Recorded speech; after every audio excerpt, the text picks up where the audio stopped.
Dr. Mr. Prashant Viji to address the gathering.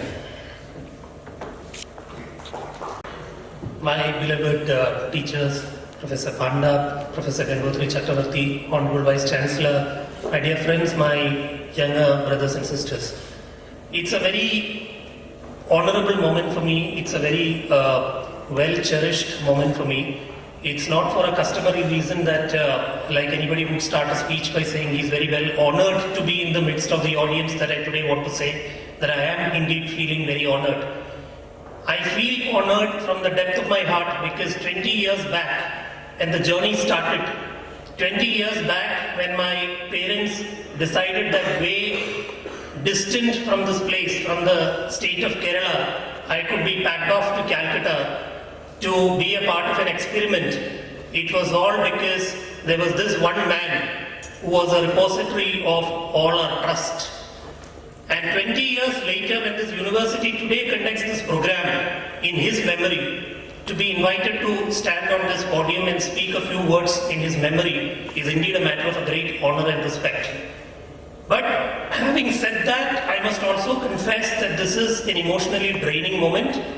As much as it is for me, it is for all my batchmates, it is for my beloved teachers present here. It's a spiritually challenging moment. The other day I was speaking to Mrs. Menon.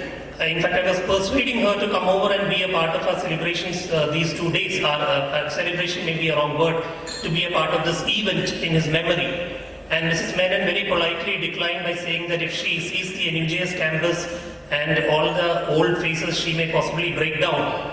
So she said, in his absence, I still haven't gathered the courage to meet a crowd, and you must excuse me, and she very profusely thanked us. But she did not forget to add that as far as Dr. Menon was concerned, he always said that his students were his wealth. And if we are his wealth, that's the only wealth he has earned in his whole life. Then today it is definitely an onerous moment, a heavy moment to say the least, when I stand here to recall about him. In fact, throughout my life I've heard in the last 20 years that Dr. Menon was a legend. Many of us have called him a guru. A guru is a word more important than a teacher.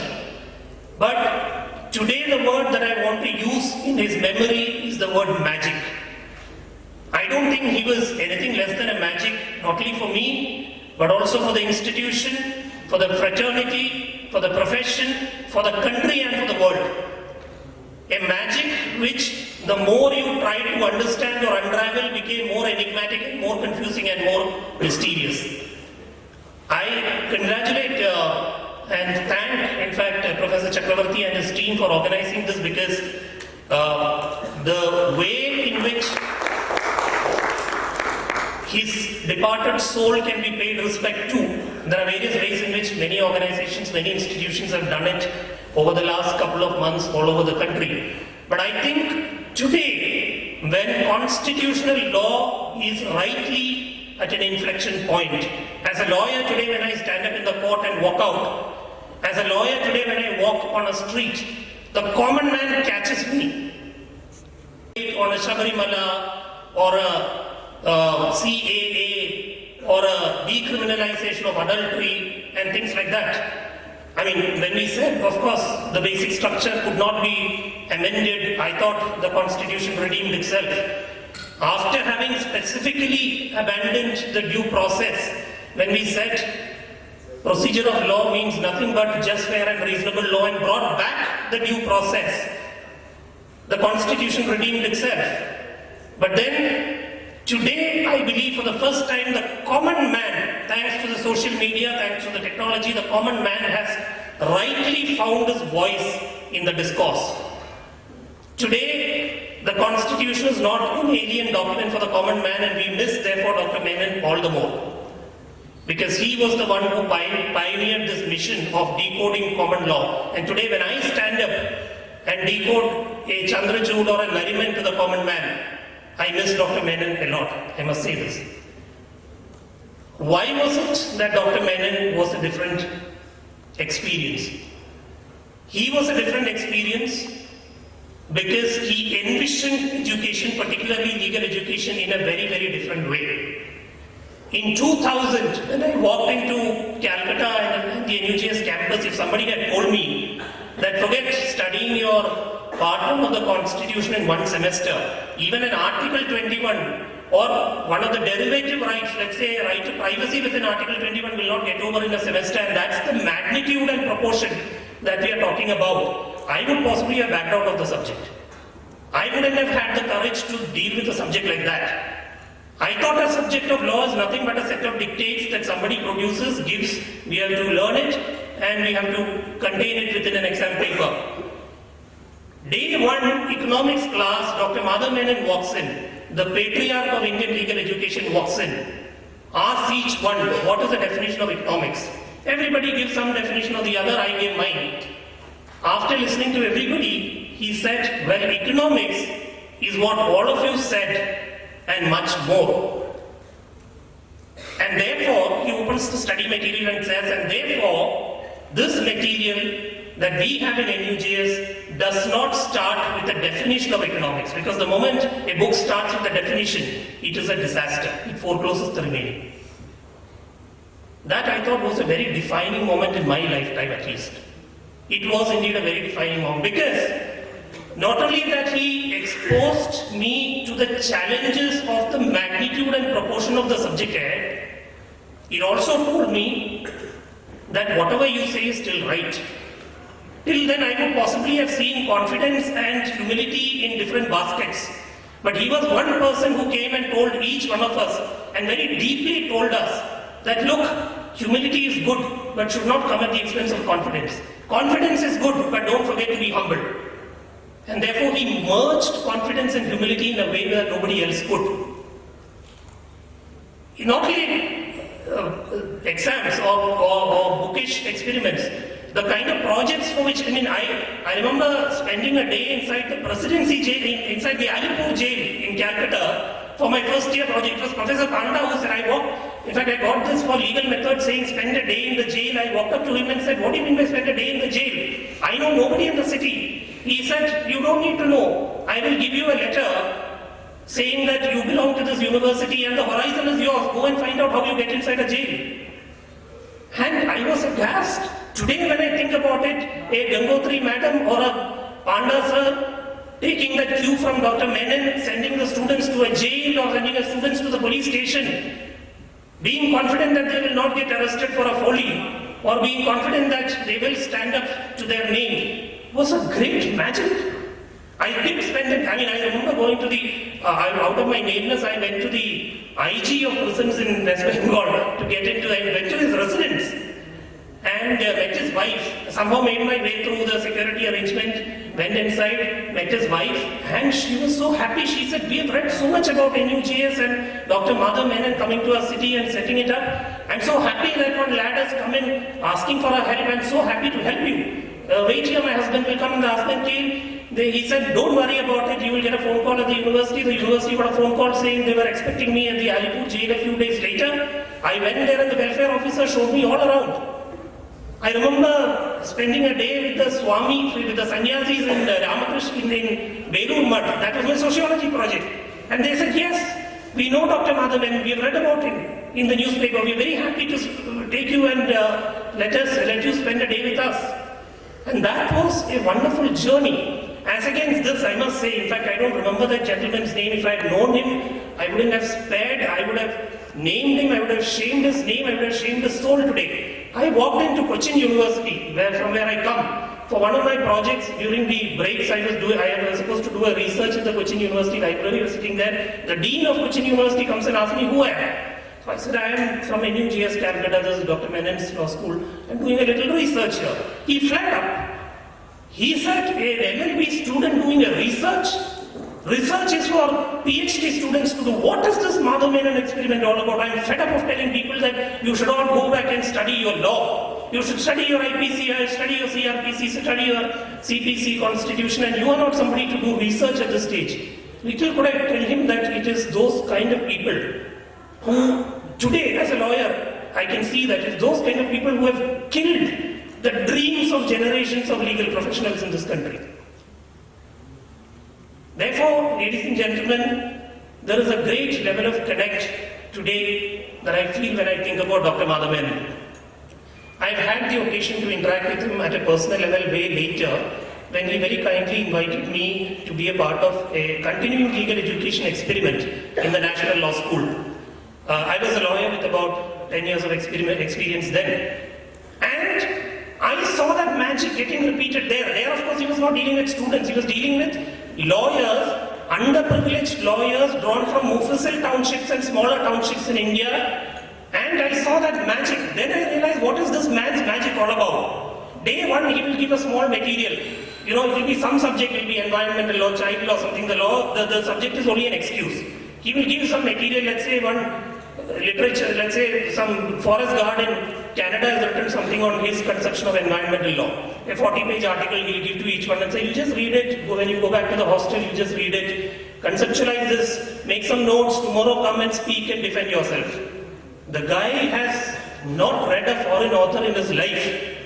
He takes the material, battles with it throughout the night, makes his notes, comes back, makes his presentation, faces questions from people like him, stands the ground and argues, questions the next speaker. 3 days later, his mental thinking power has increased, speaking power has increased, reading power has increased, linguistic power has increased. He goes back as a much confident lawyer than the guy who walked in three days earlier. And then I realized Dr. Menon conceives law as a man-making exercise. For him, legal education was liberation, like that small typewriter or a small, that small cycle that a village girl writes, which gives her, or a small spoken English class in her village, which gives her dreams about the larger horizons.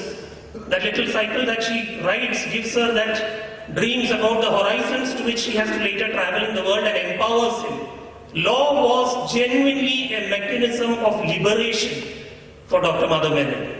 And if you know him closely, you would know that this liberation and the mechanism of conceiving law, legal education as a means of liberation, came from some very deep sense of empathy that he had for the society. I have a lot of incidents to narrate. In fact, I remember the distressed face that I saw in Dr. Menon when he was narrating to me an incident where a legal practitioner in some village in Kerala was riding an auto rickshaw for making a living. He was very distressed hearing it. That somebody in his own profession had to do that to make a living, distressed him beyond words. But so many such incidents. I remember the last day when he left Calcutta. In fact, this is something that I very fondly recollect. He left Calcutta for Bhopal, and because he had his pets, they had booked a train. In fact, I didn't know that in the train there is a compartment where your pets can go along with some of the other booked luggages. And so Dr. Menon was there, Mrs. Menon was there. The West Bengal government had organized a special farewell to him where a lot of gazetted officers and policemen had come over to give him a formal farewell at the railway station. They were taking care of everything, took him to the VIP room, took care of his luggage, took care of his seat and this and that, and a lot of policemen were there doing all that. Dr. Menon was very overwhelmed. He didn't know what to do. And I could see that he wanted to do something. He was a giver. Finally, suddenly it struck him. He and his wife opened all the bags. They were taking some Bengali sweets because they were permanently going away from Calcutta. They had carried some sweets. He took all the sweet packets, opened it. He personally gave it in the hands of all the policemen, constables, everybody, and said, please have it, please have it. And I remember the train was just moving. The last sweet packet, he somehow opened it, gave the entire sweet packet, and he waved and said, please have it. Even a sweet box that man gave back to the city of Calcutta and left. He was a genuine giver. In fact, I remember one of his last articles, if I'm not mistaken, that is the last article that he has written, spoke about feminization of law and justice.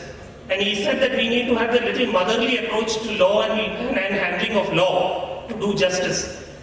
Unfortunately, he is not alive to explain to us further as to what he meant by that and what is the procedure by which we can implement it. But the fact remains that the magic was created out of deep sense of empathy and deep sense of commitment, his selfless commitment.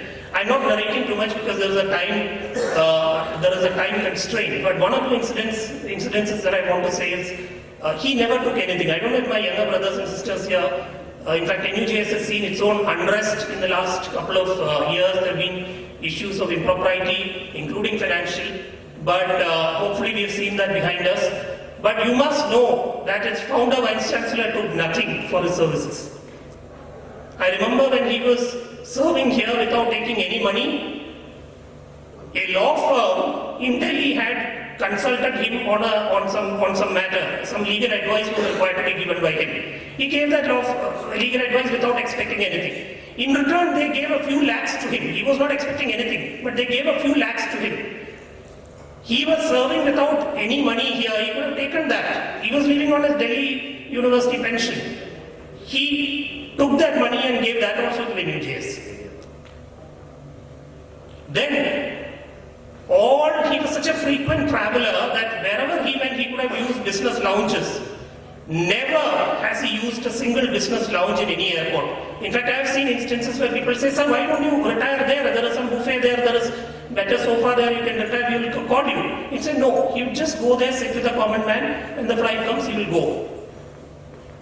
At the expense of a little disclosure, an unpleasant one though, I must add this too.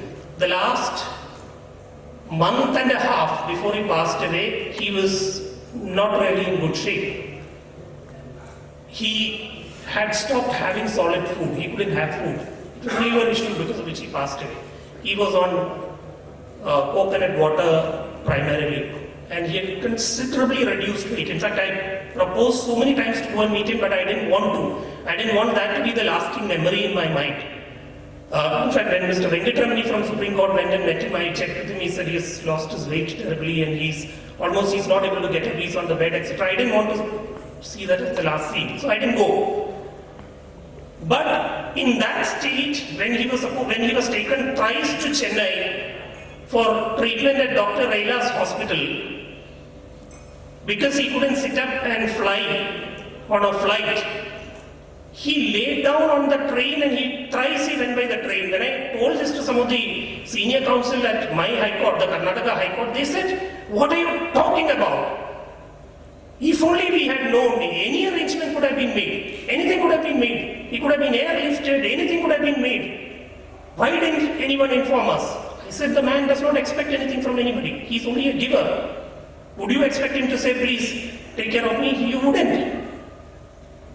The last anecdote that I want to leave you with, again, I'm a little confused whether to share this, but since I think my younger brothers and sisters should know that a man like this lived on our campus, presided over our campus. He told me once that I had a slightly challenging moment in my life and I caught him and I said, "Sir, you need to help me through this."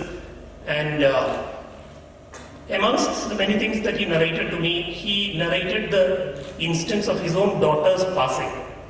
Dr. Menon was the director of National Law School when his daughter unexpectedly passed away due to pneumonia. He said, "We were all devastated. My wife was on the bed. We were all devastated." The next day after the cremation, she passed away, she was cremated, and the next day, the entire university thought it would be a holiday. The director's daughter has passed away, there's a tragedy, it would be a holiday. He said, "Somehow I gathered the courage to get up from the bed, slowly got ready, told the driver, 'Let's go.' He went, worked the whole day, and came back." Now, ladies and gentlemen, it's not easy for a 63, 65-year-old man to become the hero of a 20-year-old guy. When we walked in, 18 years, 19 years, 20 years we were. Dr. Menon, who was by then almost 65, was our hero and not a Shah Rukh Khan or a Bollywood hero. Dr. Menon was the legitimate hero. He is no more, but he continues to be our hero.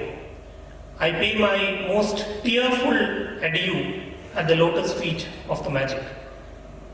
Between the day that I came in and today, for me, it appears the wheel has come full circle. It's a moment where I try to redeem myself. Not sure if I can, it was Mr. Lalit Bhasin who said, in fact, I don't know if you've heard of this, when Fali Nariman was arguing matter way before his passing, before Dr. Menon's passing, when Fali Nariman was arguing a matter before the 11 judges of Supreme Court, he said, give me the power of cloning, and one man I would want to clone in this country is Dr. Menon. Upon his passing, Lalit Bhasin said that with death, Dr. Menon has become the permanent shining star.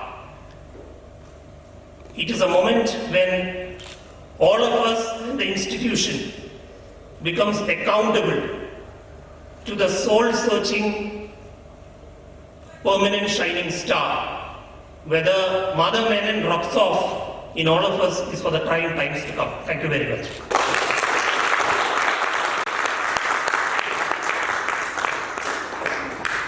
Thank you so much, Prashant, for a heartwarming, touching, and a sentimental address to the gathering.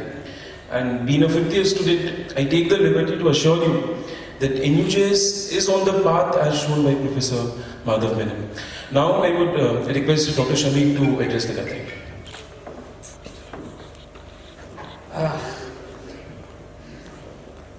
A guest being a host is a very problematic thing to be, because I'm constrained by the clock which is, telling us that it's time to wrap up. Therefore, I will keep this address really short. Just want to flag a couple of things, because after Prashant's poignant address, there is hardly anything left to be said. Just a few pointers here and there about the greatness of the man. First, Professor Menon the motivator. I was a small town boy. I had grown up in a suburban, we'd like to call it a city, but it was actually a town. Hadn't heard of law school before. Only recollection or only connection with a lawyer was those people who Justice Sanjay Banerjee was describing so fondly in the morning. My father had once read a newspaper clipping, as in a newspaper piece, a newspaper article, that Professor Menon gave an interview to one of the Bengali newspapers, saying that one day will come when people will leave IITs and come to law schools. My father, not a lawyer, not distantly connected to law, told me, there's this new institute which is being set up. You have to sit for this admission test. I was preparing for my engineering entrance. And I was like, no, but law, I don't know. He said, nothing doing, you have to sit for this. I'm in love with this man. He didn't know who Professor Menon was. I sat for the admission test, got through, and I decided that day that, I was a little doubtful that, whether to join, so I decided to come to NUJS. I still remember my father and I had come, and we met Professor Panda. He didn't have the white hair, he was all black. Professor Panda simply explained to us, I don't know if sir remembers it, the philosophy behind setting up the institution. I walked out of the room, and I told my father, I'm studying here. Nothing else. We understood that the basic organizational philosophy of this institution, of this man, is what I can live my rest of life with. So this is Professor Menon the motivator, before even meeting him. Second aspect of Professor Menon that I can fondly remember is Professor Menon the teacher. A lot has been said about Professor Menon and his contribution to legal education as an administrator. I need not reiterate because it's great. Professor Menon the teacher taught me two things. One, and I'm sure my friends will again remember this, he always used to tell us, think like a lawyer. I remember once we were having a debate competition, intra-batch or I think inter-batch debate competition. So we were debating on some very contemporary issue. So Professor Menon happened to be there. The competition got over. The first thing that Professor Menon said is, I'm not very happy with the arguments. You are arguing like a lay person. You are arguing like the person on the streets. Now I am training you, I am teaching you to be a lawyer. So think like a lawyer, argue like a lawyer. These days of social media activism and WhatsApp classes on constitutional law, on contemporary themes, I keep getting reminded of Professor Menon's that one small adage, think like a lawyer. And sometimes I resist the temptation of expressing myself on the social media. It could also be because of my laziness, but I'm not going there. So this is Professor Menon as a teacher, the first learning that I learned. The second learning that I learned was that you must be contemporary, because you are dealing with contemporary 20-year kids. So he used to update his course content with things from that day's newspaper. I remember his media law classes. He used to bring the newspaper, the day's newspaper to class, asking somebody to, have you read the newspaper? So we were like, yes. So what do you think of this particular news item? But that used to be his level of interaction. And that used to be his level of being contemporary. So these are two aspects of his teaching that I have tried to inculcate in me, and I don't know, I have not been that successful, but I'm still trying to influence my students into reading newspapers. These days they tell me that most of them don't, but I still keep telling them that you must, because you need to be contemporary, because if you are not contemporary, you cannot expect the people who are reaching out to be contemporary. So that is the second aspect of Professor Menon as a teacher. The third pointer of Professor Menon, the human being. Kunal mentioned about an email communication from Professor Menon. In fact, I also have one. I think most of my batchmates have, such email communication from him. So at a very crucial juncture of my life, I had interned with a law firm to realize that law firm was not meant for me. I didn't know what to do, because I couldn't be a practicing lawyer either. So whether to get into academics, I was a little uncertain. So what I decided to do was I decided to write to Professor Menon. I introduced myself saying that, sir, I was a part of a media law class, this, that, and the other. So I said that, I'm at a fix as to whether to seriously consider academics. Professor Menon recollected, and I have a printout of that email with me, like Kunal and like most of my friends. He recollected my media law presentation. He said, of course, I remember your media law presentation. And that day I had thought that if this boy joins academics, he will do good for himself and for the profession as such. I still have that email. And I decided that once I have this, for me, an instruction from Professor Menon was his dictum. Okay? So the day I received that email, I said, fair enough, I'm not studying for recruitment. I'm joining academics, come what may. I'll fight it out. That's how I'm here. So that's Professor Menon the teacher, Professor Menon the motivator, Professor Menon the human being. And finally, just to wrap things up, Professor Menon the lodestar. All of us here, all my batchmates, all my friends, they're here today, 20 years after they first stepped into Calcutta, most of them, because of this one man, who was born in the year 1935, would you believe it? He was old, in the conventional sense of the term. He was no more. So we have nothing to gain out of being here. Of course, this is my university's event, so I have to be here. But all these people who fly down several thousand miles, they're getting no personal gains out of being here. Today, the union budget has been passed and most of them are busy lawyers. So they must be having some very crucial engagements with the aftermath of the budget. Still they're here. Because of this one man. Prashant called him the patriarch of the Indian legal education. For me, he was everything. I'm sure for all of us who have managed to travel so many miles, and there are other people coming in tomorrow. And I'm sure this engagement with the university shall continue. It's Professor Menon has reunited all of us with his death. Maybe we were all looking for this opportunity when all of us friends come together and really start thinking about contributing something towards the university.